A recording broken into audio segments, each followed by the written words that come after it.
Eduarda, Maria Rita, Rômulo Valério, e nós somos todos acadêmicos de enfermagem da UFCG, do campus de Cuité, do SES.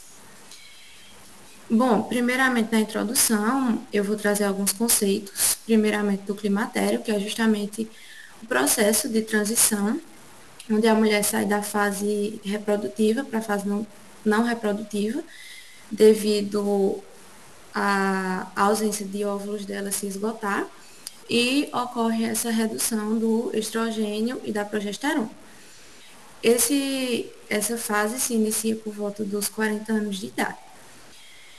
Já a menopausa, que é por muitos confundida com o climatério, a menopausa é apenas o último ciclo menstrual.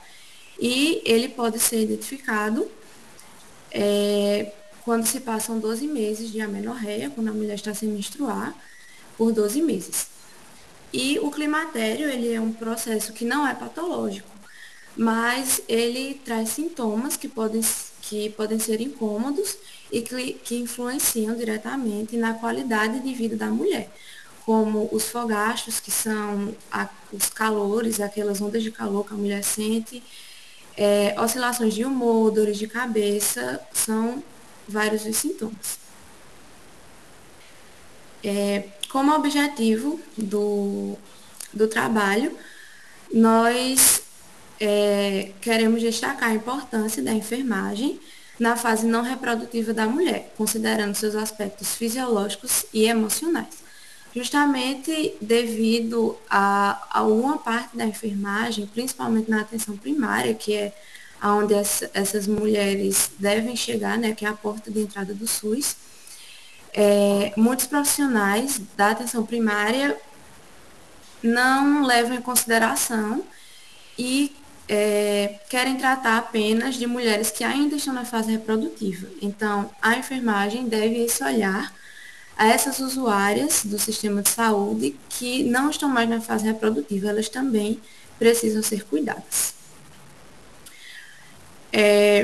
A metodologia, que foi realizada uma pesquisa bibliográfica através da Biblioteca Virtual de Saúde, conhecida como BVS, a partir dos escritores Climatério e Enfermagem, e foram selecionados artigos escritos em português, com recorte temporal de 5 anos, e que abordassem o assunto da educação e do conhecimento da enfermagem sobre o climatério. E dos artigos encontrados, foram selecionados 3 artigos para compor o arcabouço teórico. Como resultados, nós encontramos nessa pesquisa de campus, que foi desse ano de 2023, que os profissionais relataram ter pouco conhecimento sobre o climatério. Eles não se sentem preparados para atender mulheres climatéricas, e esses profissionais são da atenção primária, que foram entrevistados. Isso é preocupante, porque a porta de entrada, como eu já falei, deve ser a atenção primária. Então, as mulheres muitas vezes não encontram a ajuda que precisam e procuram mais por médicos ginecologistas. E o acesso a esses médicos é mais difícil. Cidades menores não têm os médicos ginecologistas, porque precisam de uma atenção especializada. Muitas mulheres precisam se deslocar, e isso leva mais tempo até que essas mulheres saiam da atenção primária até a atenção especializada. Por isso, é importante que os profissionais da atenção primária estejam capacitados para atender essa mulher. Também foi encontrado na pesquisa de Banazeski, que foi em 2021. Essa pesquisa foi realizada também com profissionais da atenção primária, e ela diz que os profissionais relataram, se queixaram de haver uma baixa oferta de capacitação pelo Ministério da Saúde. Né? Eles não se sentem capacitados também, assim como já outra pesquisa, para atenderem mulheres climatéricas. E devido à sobrecarga de trabalho, ao acúmulo de funções, esses profissionais também acabam não procurando adquirir esse conhecimento por conta própria, não se aprofundam no conhecimento do assunto. Já a pesquisa de Souza, 2017, que entrevistou mulheres no climatério também, ela mostra que há uma pouca procura dessas usuárias. Não há uma procura como deveria, porque muitas mulheres, elas sentem vergonha, é um tabu para elas, e outras acham que, porque é um processo fisiológico, os sintomas não podem ser amenizados, que elas não podem ter algum tipo de tratamento, então elas procuram, nem procurando os serviços de saúde. Então, é papel da enfermagem levar orientações para essas mulheres que, apesar de não ser um processo patológico e sim um processo fisiológico, merece atenção também e que elas podem conviver mais facilmente com esses sintomas. Nós podemos concluir que é fundamental que a enfermagem esteja preparada, é fundamental também que o Ministério da Saúde oferte, né, na falta de tempo desses profissionais, oferte cursos preparatórios, materiais para esses profissionais estarem capacitados, porque só assim eles podem capacitar também a população e as usuárias. Com ações de conscientização, ensinando realmente sobre o que é o climatério, quando o climatério vai acontecer, o porquê dele acontecer, não é em vão, né? E dentro dessas ações de conscientização também podem acontecer rodas de conversa, onde as mulheres podem conhecer outras mulheres que também estão passando pela mesma fase e se identificar, trocar conhecimento, trocar experiências, para que elas não se sintam sós, porque é uma fase que também traz muito o fator psicológico, né? E também esses profissionais, toda a equipe, né, da atenção primária, toda a equipe multiprofissional deve realizar uma escuta ativa, uma busca ativa, para que essas mulheres que não chegam até o serviço de saúde possam ser alcançadas também. E toda essa cascata de conscientização e de aprendizagem vai resultar numa melhor qualidade de vida para as mulheres que já estão no climatério e também para as que ainda estão na fase reprodutiva, para que elas possam estar preparadas para quando for a vez delas de entrar nessa fase. Essas foram as nossas referências e muito obrigada pela atenção. Muito obrigado, Vanessa. A gente teve aqui observando, né, o quanto que é importante essa parte da educação em saúde, educação permanente, para a gente poder fazer com que as mulheres tenham acesso a conhecimento da própria fisiologia do corpo, né? Até hoje ainda a gente observa essa coisa do tabu do corpo e das mudanças que acontecem. O trabalho é muito relevante e importante para a área da saúde coletiva, tá? Alguém tem alguma dúvida que eu queira acrescentar? Alguma pergunta para a Vanessa? Então, a gente vai dar continuidade e a Marcela, ela pediu aqui para poder ser a próxima a apresentar. Alguém tem alguma coisa contra? Ou precisa apresentar também? Obrigado, Vanessa. Bom, ninguém falou. Marcela, por favor, então, coloca a sua apresentação para a gente ver se está funcionando. Boa tarde. Me chamo Marcela Marins, sou acadêmica da Universidade Estácio de Sá, do Campus Norte Shopping. Vocês têm apresentação, PowerPoint? Ah, está subindo, né? Só para a gente ver se ela está aparecendo aqui. Está compartilhando? Está compartilhando, só falta a tela cheia.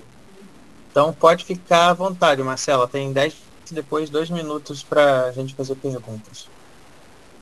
Então, o meu trabalho é intitulado Atividade Educativa sobre Prevenção de Quedas em Crianças Hospitalizadas, relato de experiência. A Estratégia Europeia para o Desenvolvimento da Saúde da Criança e Adolescente, conforme delineada pela Organização Mundial da Saúde, enfatiza a priorização de acidentes. projetando que até 2020 eles configuram como a terceira principal causa de mortalidade global. Nesse contexto, a incidência de quedas em enfermarias pediátricas emerge como uma inquietante consideração, dado seu potencial impacto na segurança e bem-estar das crianças hospitalizadas. Este panorama sublinha a importância de uma abordagem proativa por meio de atividades educativas que visem capacitar os profissionais de saúde para proporcionar um ambiente hospitalar mais seguro e protegido às crianças. Nosso objetivo é relatar a experiência de uma atividade educativa sobre prevenção de quedas em crianças hospitalizadas com profissionais de saúde. O método foi um relato de experiência realizado em uma enfermaria pediátrica do Hospital Municipal na cidade do Rio de Janeiro. A atividade aconteceu no mês de outubro e, para tanto, foi elaborado um cartaz com representações visuais que manifestavam comportamentos propensos à queda. Os profissionais de saúde deveriam sinalizar os erros e apontar as soluções para prevenir as quedas em crianças no hospital. Participaram 20 profissionais de saúde, entre enfermeiros, médicos, fisioterapeutas e técnicos de enfermagem, que identificaram erros como o uso de celular durante o atendimento, a não elevação das grades do berço, a orientação dos familiares, a sobrecarga de trabalho devido à falta de recursos humanos suficientes, bem como as múltiplas tarefas a serem desenvolvidas na enfermaria pediátrica. E a atividade também proporcionou um espaço dialógico e reflexivo em que os participantes puderam compartilhar suas experiências, bem como foram reforçadas as atitudes que promovam um ambiente mais seguro para as crianças no hospital. A atividade educativa destinada a orientar os profissionais de saúde acerca dos potenciais riscos de quedas em crianças hospitalizadas desempenhou um papel crucial na promoção de uma assistência qualificada, exercendo influência direta na incidência desses eventos adversos. Somando a isso, contribuiu significativamente para a ampliação de seus conhecimentos e, por conseguinte, para a criação de um ambiente mais seguro. Estas são minhas referências. Obrigada. A gente que agradece. Não deixa, Marcela, de colocar aqui, preencher lá a lista de presença, colocar seu e-mail aqui no chat para a gente enviar os certificados depois, tá? Tudo bem. Alguém tem alguma pergunta para Marcela? Colocação aqui no chat. É muito interessante o trabalho da Marcela, a gente percebe que as pessoas não falam sobre isso, né? E existem acidentes por queda no hospital, não é só com crianças, a gente percebe também muito com idosos e outras pessoas que estão acamadas com deficiência de locomoção, né? Dificuldade de locomoção. E as pessoas não dão muito valor para isso. Uma queda. E uma vez na clínica eu pude observar uma paciente que tinha diabetes descompensada, muito nova, e que ela caiu da cama e não avisou o pessoal que tinha caído. E é aquela coisa da alteração da glicemia, né? E ela teve uma sepse, ela teve uma ferida na cabeça e teve uma infecção generalizada por uma coisa que ninguém tinha notado. E aí a Marcela traz uma coisa importante: celulares, a desatenção, né? E até mesmo esse mundo moderno que requer que a gente fique conectado o tempo todo com aparelhos e tudo mais, a gente acaba distraindo, tirando o foco do paciente, ainda mais infantil. Então, a palavra é com você, em 10 minutos, tá? Tá. Boa tarde, gente. Como já foi falado, eu me chamo Denise.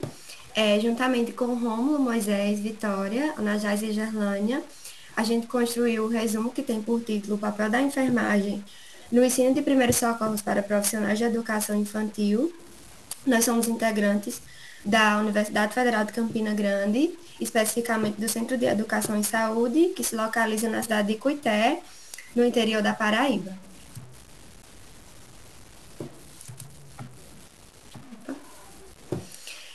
Então, como introdução, antes da gente começar a falar sobre o papel do enfermeiro, eu acho válido ressaltar sobre o período da infância, que ele pode ser definido como um período de desenvolvimento do ser humano que é marcado por diferentes fases. E eu ainda ouço dizer que é um dos períodos que mais marca a nossa vida, porque eu acho que todo mundo tem uma memória afetiva da infância. E aí, dentre essas fases, existe a primeira infância, que é onde alguns autores vão dizer que é aquele período em que compreende entre as idades de 0 até 6 anos de idade. E aí é onde se inicia a construção do universo da criança.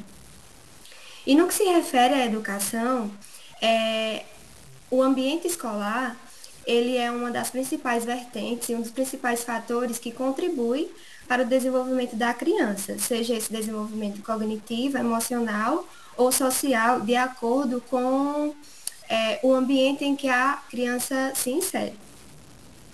No entanto, aqui no Brasil, apesar desse ambiente desenvolver esse cognitivo, emocional e social da criança, a literatura ela vem descrevendo o aumento de números de acidentes ocorridos nos ambientes escolares.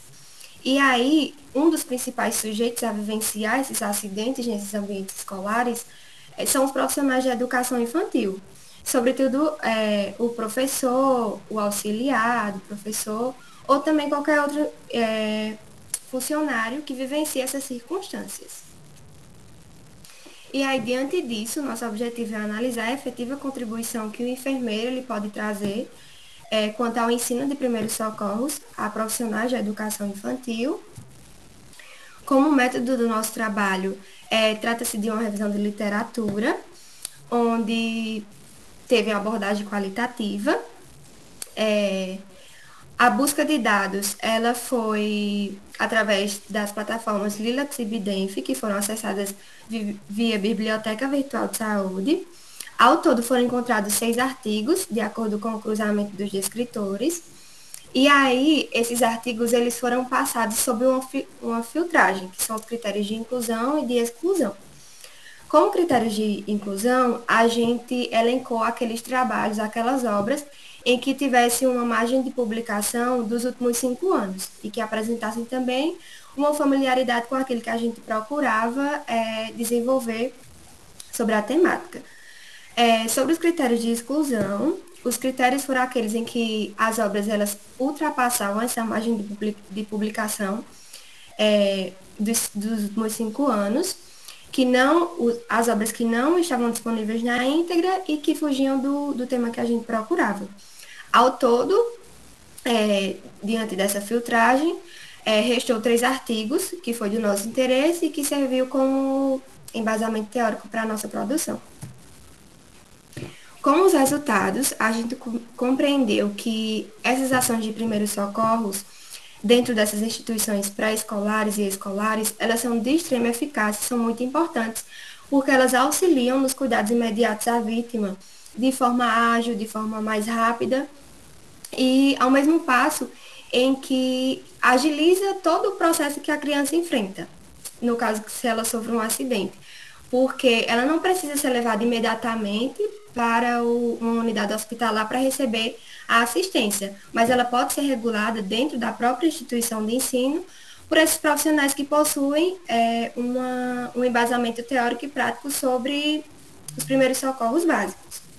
E aí, diante do levantamento dos dados, a gente percebeu que engasgo, cortes, traumas na cabeça e as quedas, elas são os acidentes de maior prevalência nas obras que a gente teve como embasamento.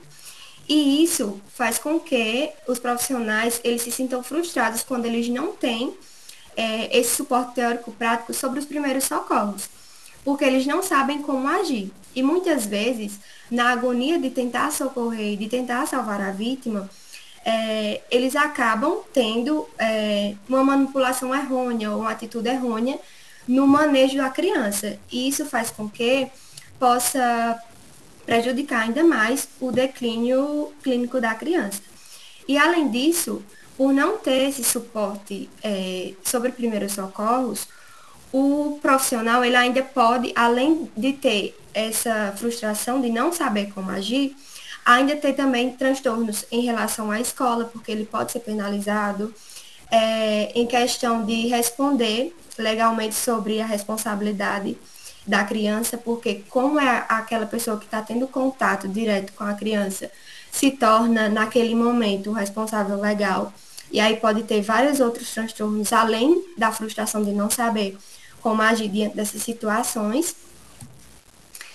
E, diante de tudo isso, a gente percebeu que essa estratégia de educação e saúde, como eu já falei, é de extremamente importância dentro dessas instituições pré-escolares, porque auxilia nesse manejo das intercorrências e dos agravos que vão envolver as crianças, além de trazer para si mesmo, como profissional, uma autonomia para agir também em outras situações além de dentro das escolas. E aí a gente finaliza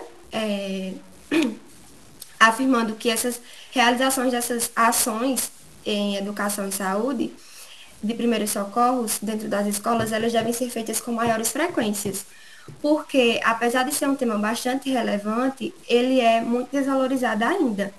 Embora haja uma lei de 2019 que tem a obrigação dos profissionais terem essa capacitação, muitos profissionais não têm, muitas instituições não têm.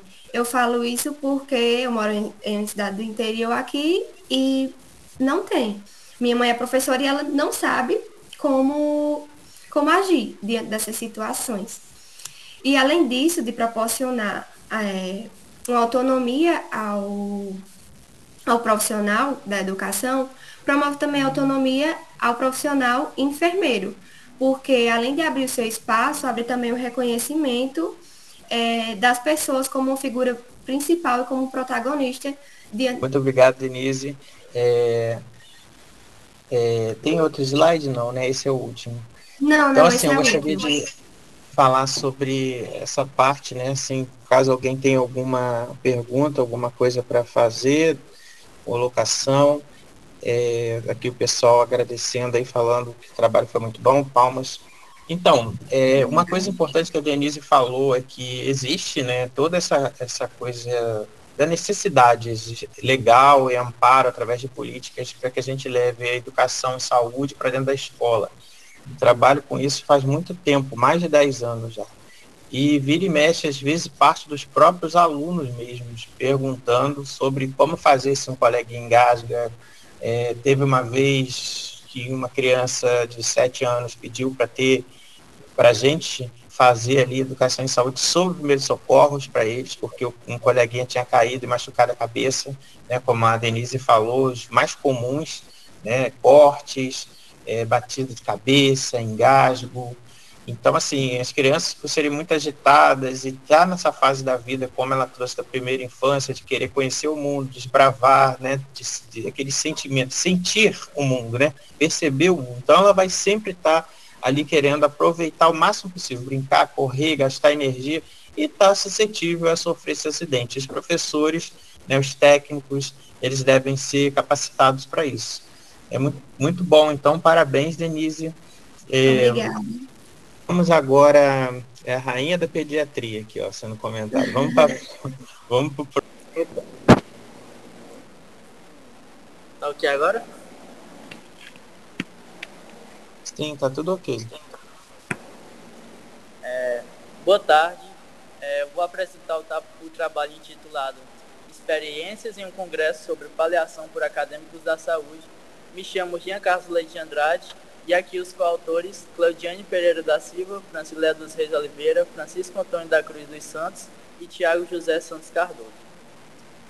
Para dar início a esse assunto, vim trazer os objetivos da discussão, que no caso é relatar a experiência de acadêmicos da área da saúde em um congresso multiprofissional de cuidados paliativos e enfatizar a importância dos cuidados paliativos.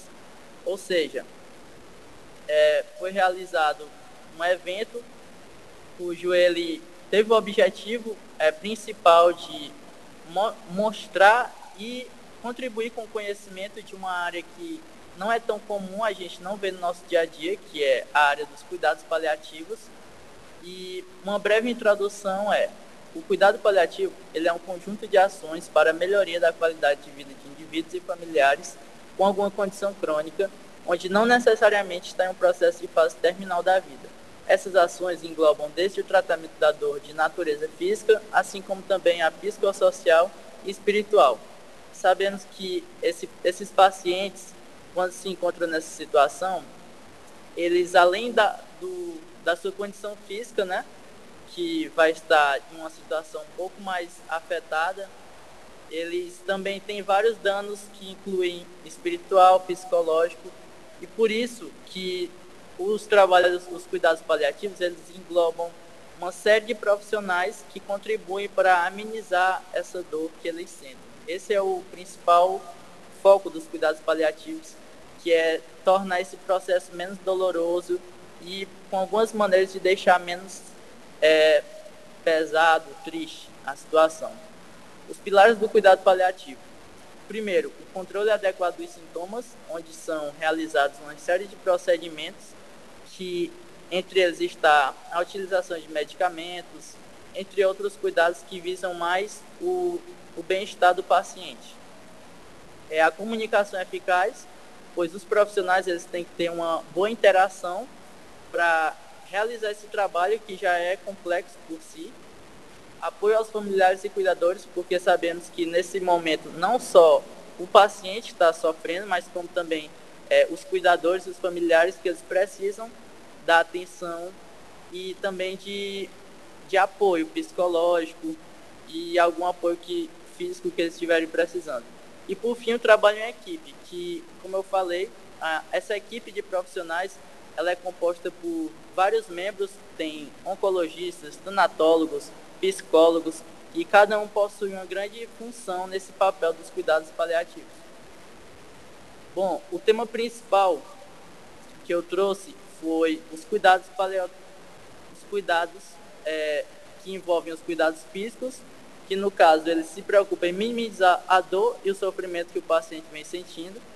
Os cuidados psicológicos, que sabemos que esses pacientes passam por situações de doenças crônicas e em estados avançados, acidentes graves, que eles podem ser amenizados com processos de cuidados psicológicos que sabemos que não afeta somente o físico, mas também o mental. E esses cuidados psicológicos vão, às vezes, amenizar a depressão, que em muitos casos acontece, e vai tornar esse paciente, assim, vai deixar essa dor um pouco mais amena. Porque sabemos que, nesses casos, eles ficam muito solitários, se sentem sozinhos e precisando de ainda mais ajuda. E os cuidados sociais, que eles vão garantir que o paciente não seja excluído do convívio social. Bom, como conclusão, as temáticas abordadas e os conteúdos ministrados no decorrer do evento foram um importante mecanismo para a enfatização do crescimento intelectual e educacional dos congressistas. Foi possível aprimorar o desenvolvimento de habilidades práticas e integrativas em saúde, na construção de cuidados para pacientes em paliação, de maneira a promover a comunicação efetiva e compreensão, permitindo assim um retorno significativo da sociedade. Como eu citei no início da apresentação, que esse tema ele é de importante foco, pois não é comum no nosso dia a dia uma palestra ou um trabalho sobre esse tema. Às vezes são profissionais com pouca visibilidade, mas é um trabalho muito importante que ocorre muito nos hospitais, em centros de cuidados, e o foco maior é mostrar que essa dor que o paciente sofre ela pode ser amenizada com o auxílio de outros profissionais e pessoas que vão estar com o foco de conseguir ajudar esse paciente nos seus prováveis últimos dias de vida. E as referências, obrigado pela atenção. Muito obrigado, Rian, Carlos e Laisa, que está ali ajudando ele, ao grupo todo. Alguma pergunta ou colocação, deixem no chat ou podem falar também. Boa tarde. Boa tarde a todos. Eu me chamo Luiz, da Universidade Federal de Campina Grande, do curso de enfermagem, e hoje a gente vai falar um pouco sobre compatibilidade sanguínea materno-fetal, também conhecida como doença hemolítica do recém-nascido. Bom, os autores do trabalho são eu, o Pedro Vinícius, a Igor Celine, a Maria Eduarda, a Jaime Gislaine e a Vanessa Freitas. Então, de início, a gente tem que a doença hemolítica do recém-nascido, ou a eritroblastose fetal, ela é causada justamente pela incompatibilidade entre o fator RH da mãe e do feto. Ou seja, a mãe ela vai ser fator RH negativo enquanto o feto vai ser fator RH positivo. E essa incompatibilidade, ela vai gerar justamente a destruição das hemácias do feto ou do neonato pelo sistema imunológico da mãe.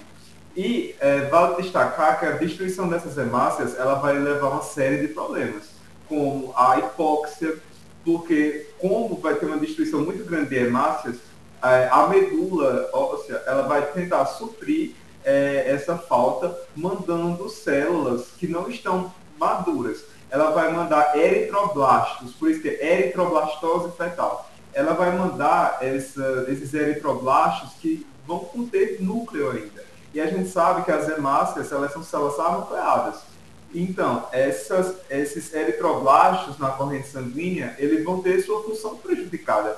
Por isso, o neonato ele vai ter esse quadro de hipóxia, esse quadro de anemia, esse quadro de hiperbilirrubinemia grave, a icterícia grave. Então, assim, é um problema bem sério que, se não tratado, se não identificado precocemente, pode levar a diversos desfechos, inclusive ao óbito. Então, nossos objetivos foi analisar os fatores relacionados à incompatibilidade do fator RH materno-fetal. Bom, a partir disso foi realizada uma revisão integrativa de caráter descritivo da literatura. E as bases de dados utilizadas foram as plataformas Periódico CAPES, o PubMed e o Cielo. Bom, os descritores foram eritroblastose fetal, doença hemolítica do recém-nascido e incompatibilidade materno-fetal. Eles foram pareados entre si e o Booleano AND foi utilizado. Bom, como critérios, a gente fez uso do recorte temporal do ano de 2018 a 2023. Foram escolhidos trabalhos escritos em português, inglês e espanhol. E depois da compilação, da gente ter escolhido teses, ter escolhido trabalhos que não falavam justamente dessa temática, a gente selecionou 10 trabalhos para compor o respaldo metodológico do nosso trabalho. Bom, resultado de discussão. A gente encontrou o seguinte: o fator RH dos genitores iguais não gera problema de compatibilidade, ou seja, a mãe ser RH negativo e o pai ser RH negativo ou RH positivo, os dois, não vai gerar nenhum problema. Já a mãe ser RH negativo e o pai RH positivo pode gerar eritroblastose. E a isoimunização, ela ocorre geralmente no trabalho de parto, ou seja, mesmo que a mãe seja RH negativo e o feto RH positivo, durante a gestação isso não vai ocorrer. Porque nesse período, sim, a gente tem trocas metabólicas a partir da via placentária e via cordão. Mas a gente não tem troca direta dos componentes sanguíneos. Então, essa isoimunização não vai ocorrer na gestação. Ela vai ocorrer no parto, que vai ter o corte do cordão umbilical, e a partir desse corte haverá o contato do sangue desse neonato com o sangue materno, que vai gerar justamente esses anticorpos que nas gestações seguintes terá a possibilidade de causar eritroblastose fetal.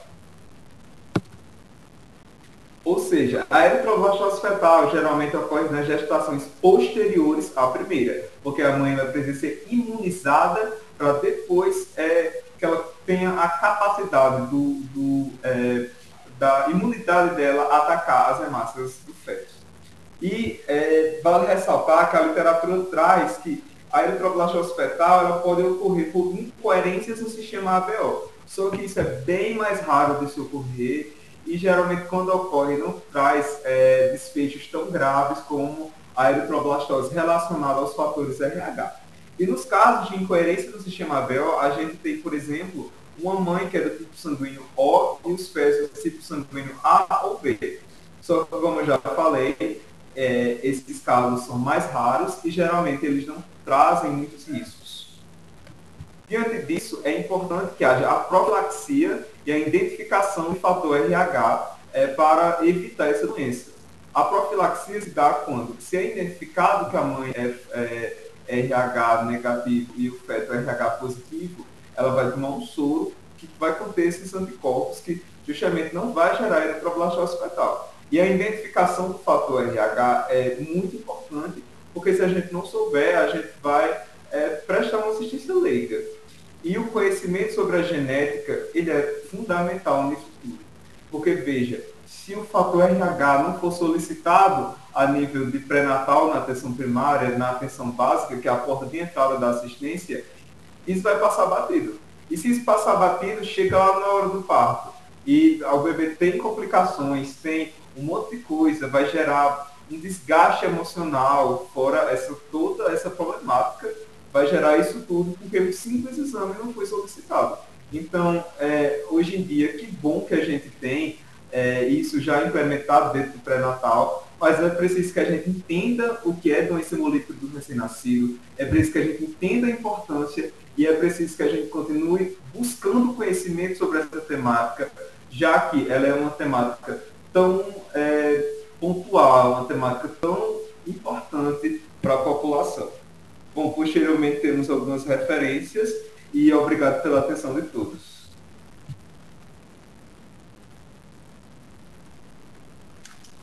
Muito obrigado, Rômulo. É importante a gente ressaltar aí alguns aspectos referentes a esse trabalho do Rômulo, o aconselhamento genético, né, e as orientações no pré-natal, a participação aí do enfermeiro, da enfermeira na consulta pré-natal, né, e ter esse conhecimento de base da fisiologia que o Rômulo traz ali, né, de a gente entender como que funciona essa sensibilização, né, quando a mãe foi RH negativa, quando o pai foi RH positivo. Parabéns, Rômulo. Agora a gente vai para o próximo trabalho, também do Rômulo, sobre câncer, né, que seria a epidemiologia dos casos de cânceres relacionados ao trabalho no estado do Rio Grande do Norte. Então, esse trabalho muito interessante, que aí ele já entra nessa parte que a gente está falando de saúde do trabalhador. Então, se tiver tudo certo aí, Rômulo, por favor, é só colocar a apresentação. Certo, já estou colocando aqui. Quando aparecer para vocês, por favor, me confirme. A gente tem aqui, quem tiver algum problema, sim, está aparecendo aqui a tela. Algumas pessoas com problema aqui de internet caindo, depois não esqueça de deixar o e-mail e também vamos preencher a lista de presença aqui para a gente poder identificar vocês depois. Aí já está aparecendo, Rômulo, no Canva. Isso aí. Então, 10 minutos, a palavra está com você. Certo, obrigado. Então, pessoal, novamente, boa tarde. Agora a gente vai falar um pouco sobre a epidemiologia dos casos de cânceres relacionados ao trabalho no estado do Rio Grande do Norte. Os autores dessa pesquisa foram eu, Rômulo Valério, o Pedro Vinícius, a Raíla de Carvalho, Maria Rita e Patrícia Alves da Silva, assim como a Denise Miquel. Então, trazendo essa introdução do tema, o que é neoplasia? O processo neoplásico é a divisão exacerbada e descontrolada das células. E isso justamente vai causar uma perda da diferenciação e funcionalidade. Ou seja, aquele tecido que antes tinha uma função, ele vai perder. E isso, por isso que trazem consequências tão sistêmicas. Por isso, o câncer é um problema tão grave. Mas qual é a origem do câncer? Ela é multifatorial. A gente não pode dizer que o câncer é causado por uma coisa ou outra coisa, porque são uma série de coisas que vão ativar certos genes, e esses genes vão justamente levar a uma cascata de eventos que vai justamente gerar esse processo exacerbado e descontrolado de divisão das células. Dentro dessa origem multifatorial, a gente tem os fatores ambientais, comportamentais e genéticos.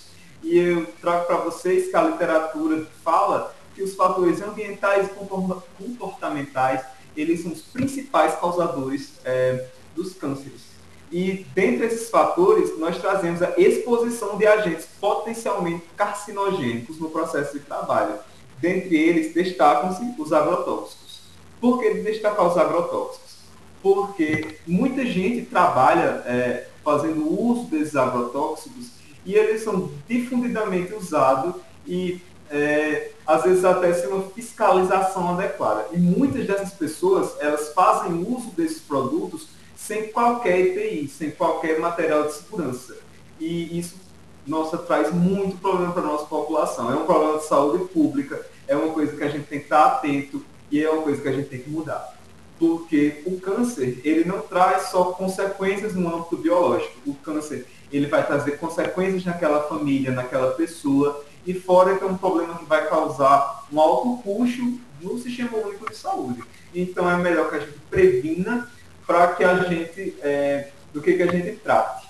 Pensando nisso, o nosso trabalho, o objetivo é investigar o perfil epidemiológico dos casos de cânceres associado ao trabalho entre os anos de 2020 a 2022 no estado do Rio Grande do Norte. E a gente, por que fazer uma pesquisa epidemiológica? Eu lembro a vocês que, a partir de dados epidemiológicos, que as políticas públicas são implementadas. Então, é preciso que a gente primeiro entenda isso para que a gente possa pensar, que a gente precisa discutir sobre esse assunto, a gente precisa ver o perfil, a gente precisa entender da nossa população. Então, dando de início, o nosso estudo trata-se de um estudo epidemiológico quantitativo de abordagem descritiva e retrospectiva. Foram utilizados dados secundários do Sistema de Informação de Agravos e Notificação, o SINAM. Dados secundários porque são dados que já existem, dados de qualidade, de confiança, que já estão publicados, que estão lá, para que qualquer pesquisador consiga fazer o uso deles. Bom, as variáveis estudadas foram idade em que ocorreu o diagnóstico do câncer, sexo, tipo de câncer e ocupação.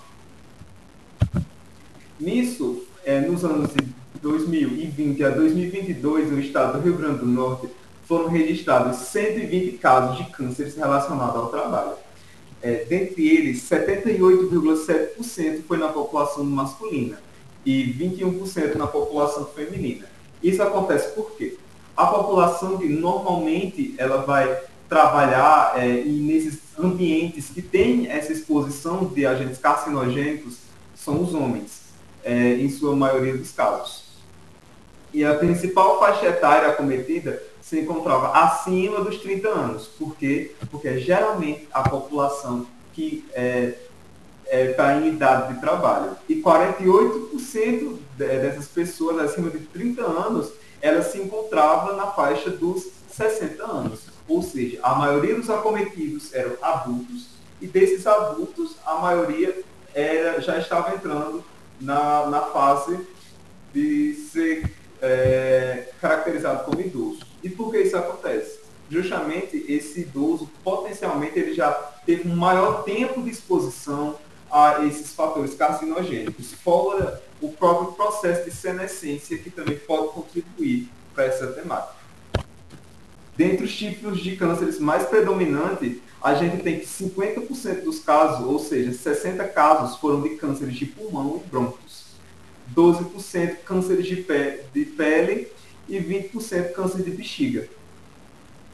Bom, e das profissões mais acometidas, 50% eles são trabalhadores de agropecuária, ou seja, metade das pessoas que adquiriram esses cânceres relacionados ao trabalho na agropecuária.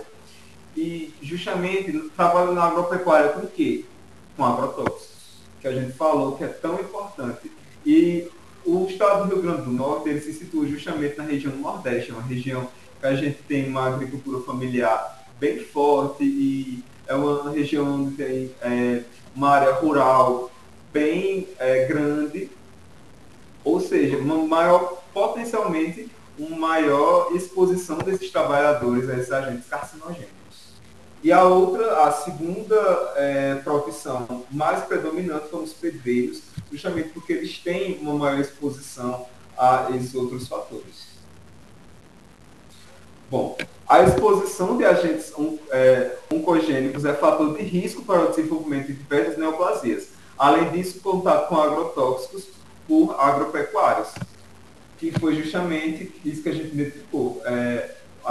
Os trabalhadores da agropecuária, eles justamente têm essa exposição maior a esses fatores e foram a população mais acometida por esses cânceres.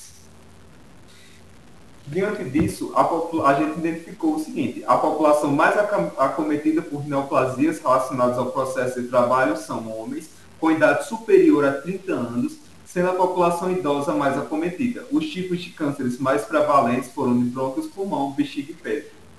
E justamente a profissão mais acometida foram os trabalhadores da agropecuária no geral. Então, a partir disso, a gente precisa tomar medidas para prevenir esses casos. A gente precisa entender o que é que está acontecendo para a gente poder prevenir. Porque é uma questão muito complexa, porque a pessoa está trabalhando, né, para tirar o seu sustento e está se expondo a agentes que podem tirar a sua vida e mudar a sua vida totalmente de foco. Então, assim, são questões que cabem em políticas públicas, são questões que cabem mais pesquisas, que cabem mais análise de dados e de outras variações. Então, agradeço pela atenção, aqui são algumas referências e obrigado e boa tarde a todos. Muito bom. A gente é que agradece, Rômulo. Esse trabalho do Rômulo traz aí a reflexão sobre o tempo que a gente passa trabalhando, né?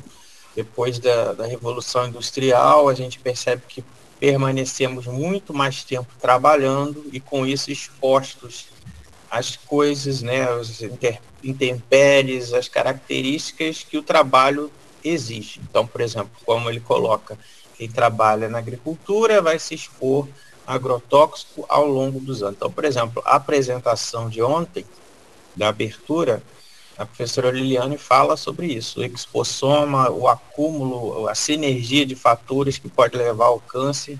E uma outra coisa muito importante que o Rômulo traz é a importância da notificação para ter esses dados aí. Tomara que ele e a Raila lá consigam publicar esse trabalho, porque ele é muito relevante. Eu não sei se já foi publicado, porque a gente tem que dar mais visibilidade a essa parte de saúde do trabalhador. A gente não consegue dar respostas e soluções individuais para algo que é coletivo e complexo, assim como o Rômulo colocou, né, em relação à origem do câncer relacionado ao trabalho. Importante destacar também os casos de subnotificações. Isso vocês podem ver na oficina do Jonathan, que ele trabalha com notificação de agravo à saúde do trabalhador. Ele foi meu aluno e ele trabalha hoje em vigilância, é uma das oficinas, vocês podem assistir, já está lá no canal disponível, e o mini curso da médica sanitarista, que é responsável pelo SEREST, que fala dessas dificuldades de ter o link entre se foi causado o câncer ou a doença relacionada ao trabalho ou não, tanto que o Rômulo até coloca assim, quando já está idoso, aí vai aparecer, porque foi acumulado ao longo dos anos. Só que existem vários sinais subclínicos que antes podem aparecer e ninguém dá muito valor, né? A gente passa 90% da vida aí trabalhando. Então, o estresse vai vir do trabalho, outros problemas também do trabalho. E aí, Rômulo, eu até perguntei aqui, né, se vocês já publicaram esse trabalho, publiquem, ou tentem publicar. Vamos agora ao próximo trabalho, próximo estudo, é da Francisca, acho que a Francisca já está aí na sala, né? Eu vou fazer aqui a minha apresentação, depois a gente volta para você, Francisca, para a gente não otimizar o tempo, tá? Aí a gente vai voltar para você já. Vou fazer 10 minutos aqui a minha apresentação do nosso trabalho. Então, eu vou apresentar para vocês agora um estudo, né, que a gente modificou um pouco o nome, mas ele se chama, esse trabalho que eu vou apresentar hoje, Programa Espaço Aberto para a Saúde, que é o programa aí que vocês seguem no @Espaço Aberto Saúde UF, e eu coloquei esse nome, capacitação online ao longo de 3 anos, porque eu vou tentar trazer para vocês a modificação que a gente fez em 3 anos na estrutura de todo o programa para poder ele atender a necessidade do isolamento social na pandemia, o que acabou trazendo resultados positivos para a gente. Então, o que é o Espaço Aberto, né? O Espaço Aberto ele é um conjunto de ações de ensino, pesquisa, extensão e inovação que envolve vários projetos. Então, o objetivo desta apresentação aqui é falar sobre atividade de educação em saúde e atualização como estratégia potencializadora da assistência integral à saúde, né? Então, a gente quer levar informações para vocês. De apresentar. Parou de apresentar? Calma aí, deixa eu voltar aqui. Que bom que alguém falou. Sua tela não está visível. Clique aqui. Tomar a apresentação. Vamos ver aqui. Eu estava no objetivo. Vamos ver se vai parar aqui. Agora tá? Vamos ver que o Anderson tá falando comigo. Ok, valeu, obrigado. Então, em relação ao programa, né? A gente tem várias ações, como eu expliquei para vocês. A gente tem aqui o próprio programa, que é o canal do YouTube. Ele foi criado como um projeto para poder divulgar vídeos sobre saúde, qualidade de vida, interação com a comunidade local num canal de TV. Depois, posteriormente, nós criamos o Ciência e Saúde, que a ideia era outro canal do YouTube, mas que os vídeos fossem um resumo, algo pequeno, que só tivesse destaque para ciência, produção científica de artigos, mestrado e tudo mais. Só que na época, quando a gente migrou isso, a ideia não era que ficasse somente no YouTube, era um complemento da TV. Né? E junto a isso, o Espaço Aberto como programa, como está escrito aqui, ele tem todas essas ações. Tem homônimos, né? Aqui, tá vendo? O próprio projeto Espaço Aberto tem o nome do próprio projeto, porque é um canal, é uma coisa do programa. Então a gente tem construção de aplicativos, as redes sociais, o projeto de ensino, que muitos de vocês estão participando do evento fazem parte. Então hoje eu vou falar somente da experiência realizada desde a modificação para atividade online. E os temas, eles surgem do YouTube, das redes sociais, dos formulários de avaliação dos cursos que vocês preenchem e e-mails.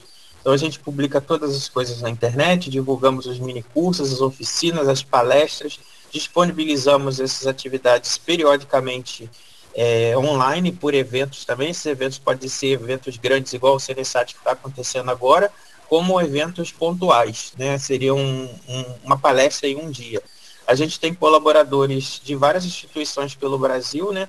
Aí a gente tem o destaque pessoal de Campina Grande, de Periperi, do Maranhão, da UEMA, vários acadêmicos de vários cursos, professores também da área da saúde e também não só da área da saúde, tá?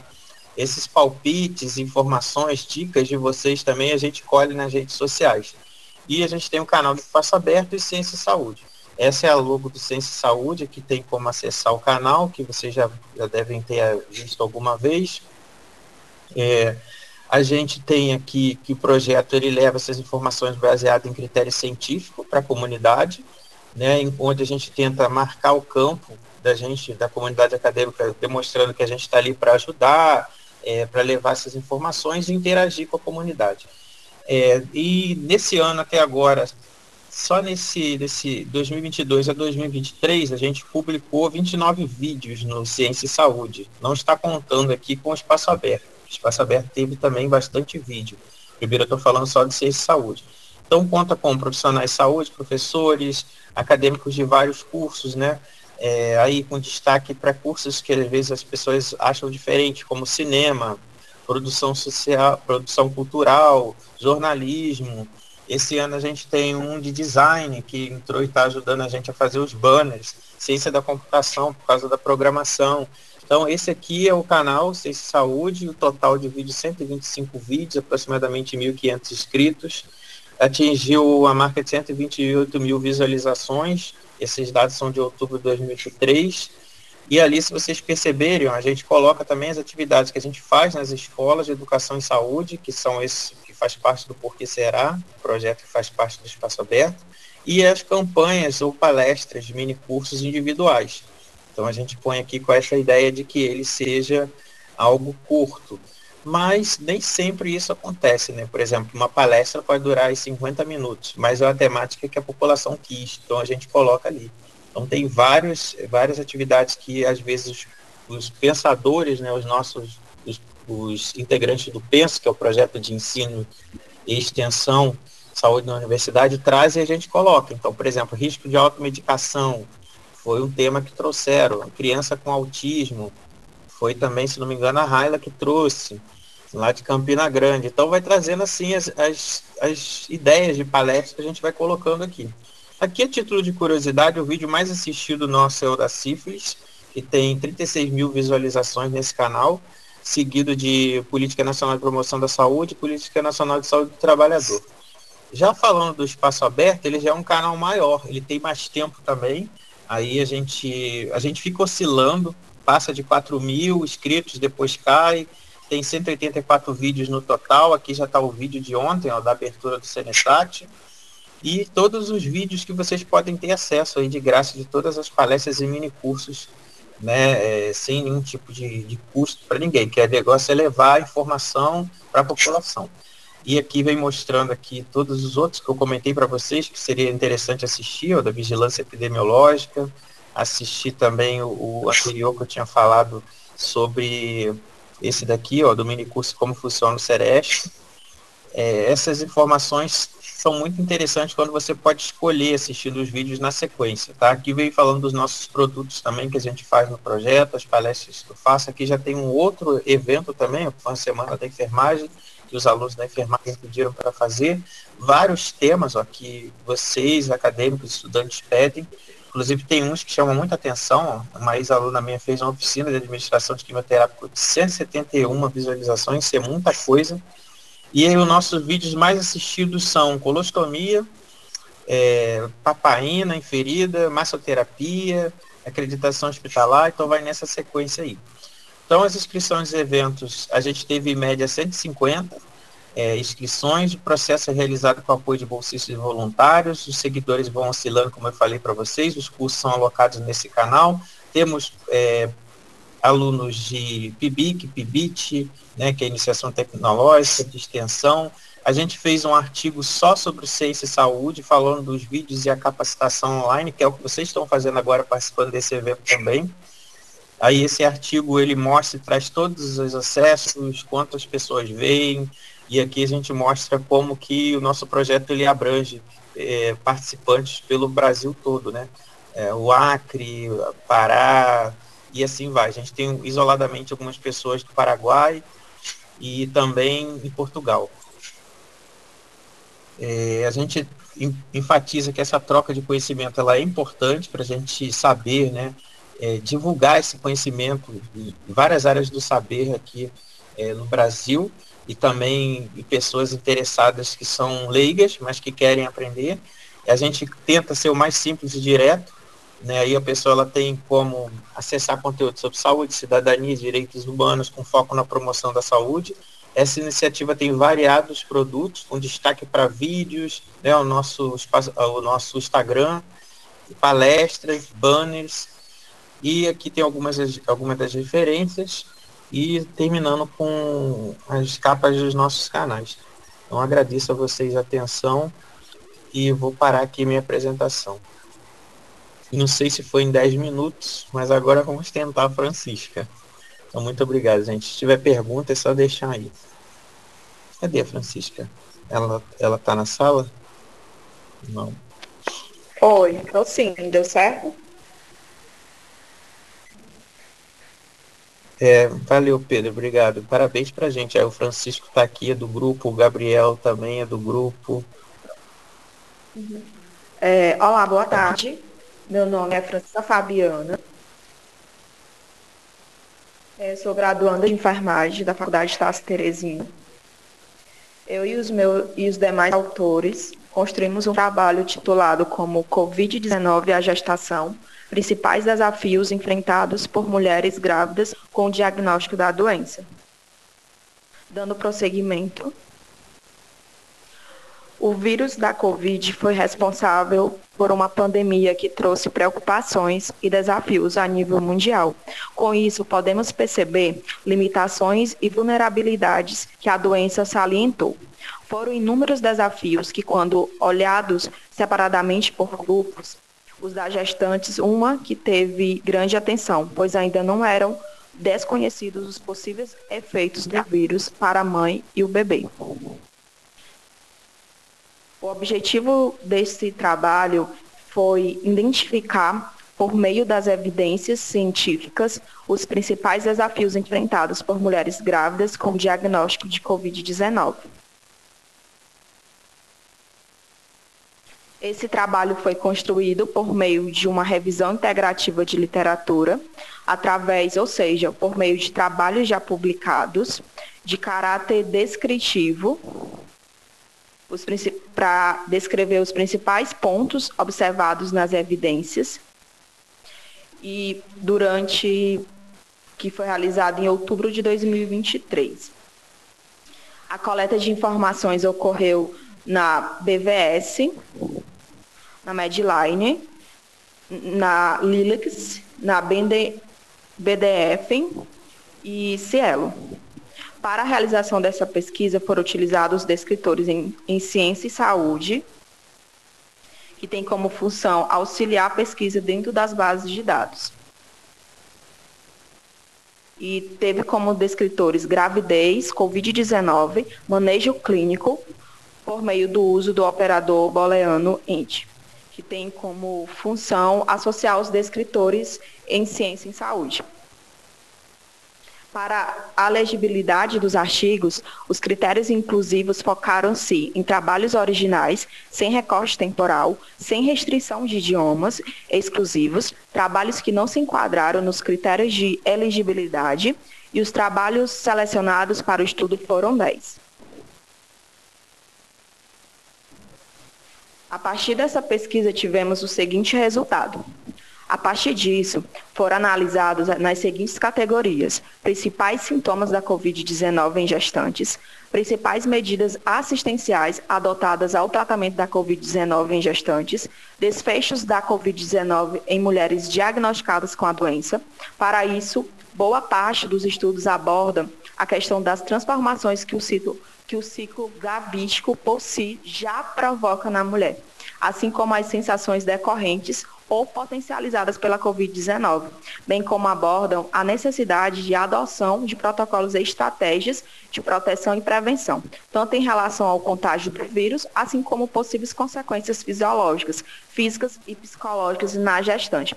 A Covid-19, ela trouxe grande potencial na mulher na questão da saúde mental dela, por conta que ela teve bastante medo, apesar que a gestação em si já é uma mudança total no corpo da mulher, e com a pandemia em si, ela acabou provocando mais isso, esse medo, porque como as gestantes faziam parte do grupo de risco da Covid-19 e ainda por não ter uma vacina, elas ficaram com muito medo e ficaram muito vulneráveis a essa. Portanto, esse estudo atingiu os objetivos propostos e mostrou grandes relevâncias. Os estudos evidenciam a vulnerabilidade das gestantes na pandemia da Covid-19 e reafirmam a necessidade de políticas públicas pensadas em momentos de calamidade pública a grupos específicos. Assim, percebemos que, apesar de poucos estudos sobre a temática em específico, demonstra a importância de se falar na saúde em seu pleno aspecto na gestação em tempos de pandemia.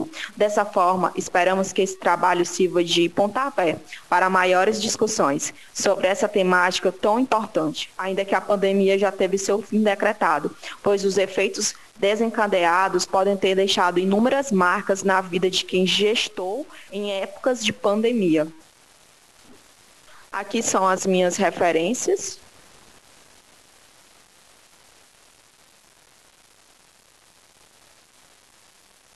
E obrigado pela atenção e fico à disposição. Obrigado, Francisca. Muito importante esse seu trabalho aí. O Francisco também acompanhando aqui.